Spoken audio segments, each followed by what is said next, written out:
बच्चों, कल हम लोग जो है बिंदु आवेश के कारण उत्पन्न विभव का सूत्र निकाले थे। अगर जैसे Q आवेश है, बिंदु आवेश Q है प्लस Q, तो इससे r दूरी पर कोई बिंदु P है, तो यहाँ उत्पन्न विभव V बराबर फार्मूला निकला था 1/4πε0K Q/R। लेकिन अगर इस प्लस Q की जगह माइनस Q आवेश रखा है, तब इससे r दूरी पर P बिंदु है, तो यहाँ उत्पन्न विभव V हो जाएगा 1/4πε0K Q के स्थान पर माइनस Q हो जाएगा, माइनस Q/R। क्यों माइनस आ गया? क्योंकि विभव अदिश राशि है, इसलिए आवेश को चिन्ह के साथ रखेंगे। आज इसी फार्मूले का प्रयोग करके हम लोग विद्युत द्विध्रुव के कारण उत्पन्न विद्युत विभव निकालेंगे। तो विद्युत द्विध्रुव के कारण हम जानते हैं, विद्युत द्विध्रुव में समान परिमाण के दो विजातीय आवेश होते हैं। इन दोनों के अलग अलग आवेशों के कारण निकालकर परिणाम निकाल देंगे। तो सबसे पहले अक्षीय स्थिति में निकालेंगे। अक्षीय स्थिति में, अक्षीय स्थिति में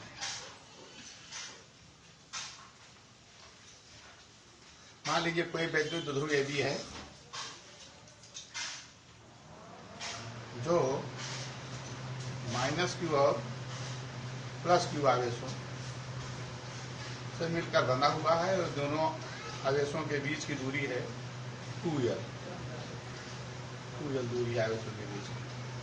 अब विद्युत द्विध्रुव का मध्य बिंदु वो है, इसका मतलब यहाँ से यहाँ तक दूरी L हो गई और यहाँ से यहाँ तक की दूरी L हो गई। अच्छी स्थिति मतलब है ऋण Q धन Q आवेश को मिलाने वाली रेखा जो AB है, यही द्विध्रुव की अक्ष कहलाती है। इसको अगर हम आगे की ओर बढ़ा दें, इस रेखा पर जितने बिंदु पड़ेंगे वो सब अक्षीय स्थिति में कहलाएंगे।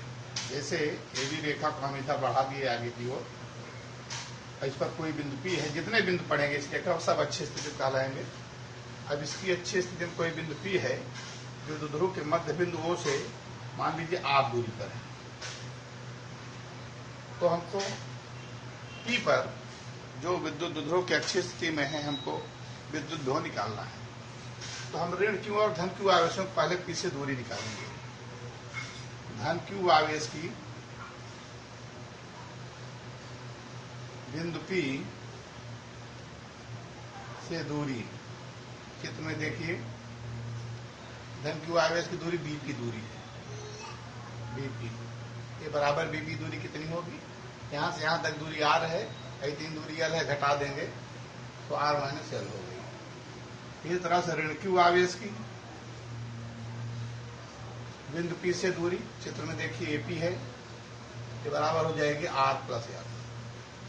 इतनी दूरी यहाँ से यहाँ तक R है, इतनी L जोड़ देंगे तो ऋण Q आवेश की दूरी मिल गई P से। अब धन Q के कारण बिंदु P पर उत्पन्न विभव अगर हम V1 माने, ये बराबर हो जाएगा ये बिंदु आवेश वाले फार्मूले से 1/4πε0K Q/ दूरी धन Q की क्या है? धन Q की दूरी B की R माइनस L है, R माइनस L। इस तरह से ऋण Q के कारण बिंदु P पर उत्पन्न विभव V2 हम मान लें, तो V2 बराबर हो जाएगा 1/4πε0K Q के स्थान पर माइनस Q रख देंगे, और ऋण Q की दूरी क्या बन रही है? R प्लस L बन रही है P से। ये हो गया। इसलिए P पर परिणामी विभव इन दोनों विभवों के कारण, यानी दोनों आवेशों के कारण, यानी विद्युत द्विध्रुव के कारण परिणामी विभव V बराबर, क्योंकि विभव अदिश है इसलिए जोड़ देंगे। V1 का मान है 1/4πε0K Q/R माइनस L धन V2 का मान है 1/4πε0K minus Q/R plus L। ठीक, Q/4πε0 कॉमन ले लेंगे। यहाँ बचेगा 1/r-l, यहाँ -1/r+l। इसको हम हल कर लेंगे एलसीएम वगैरह लेकर। Q/4πε0k यहाँ हो जाएगा r+l माइनस r-l बटे एलसीएम हो जाएगा r² - l²। r कट गया, l जोड़कर 2l हो गया, यानी 1/4πε0k Q × 2l अपान r² - l²। ठीक है, ये परिणामी विभव भी हो गया। अब देखिए v बराबर 1/4πε0k Q × 2l होता है द्विध्रुव आघूर्ण P के, P बटे r² - l², क्योंकि P बराबर होता है Q × 2l। ये द्विध्रुव आघूर्ण है, द्विध्रुव आघूर्ण है। ठीक है, चूंकि आवेशों -q + q के बीच की दूरी L बहुत कम होती है, यानी very very less than r होता है, इसलिए r² की तुलना में l² को नगण्य कर मान सकते हैं। तो हो जाएगा v बराबर 1/4πε0k P/r²। ये विद्युत ध्रुव के अक्षीय स्थिति में उत्पन्न विभव का फार्मूला हो गया।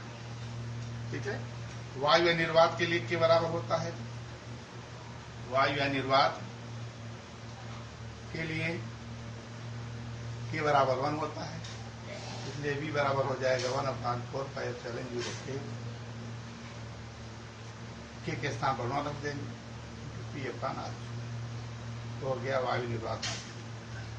इस तरह से अक्षीय स्थिति में हम विद्युत ध्रुव कारण उत्पन्न विभव का फार्मूला डिराइव कर दिए। ठीक है, अब इसी तरह से निरक्षीय स्थिति में लिखिए।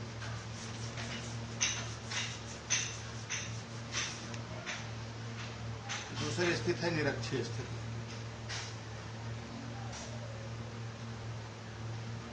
निरक्षीय स्थिति में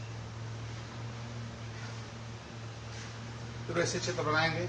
तो मान लीजिए कोई विद्युत ध्रुव ये भी है, यहाँ पर ऋण Q आवेश है, यहाँ पर धन Q आवेश है, बीच की इसका मध्य बिंदु है, ये दूरी l हो गई, ये दूरी l हो गई, यानी आवेशों के बीच की दूरी 2l है।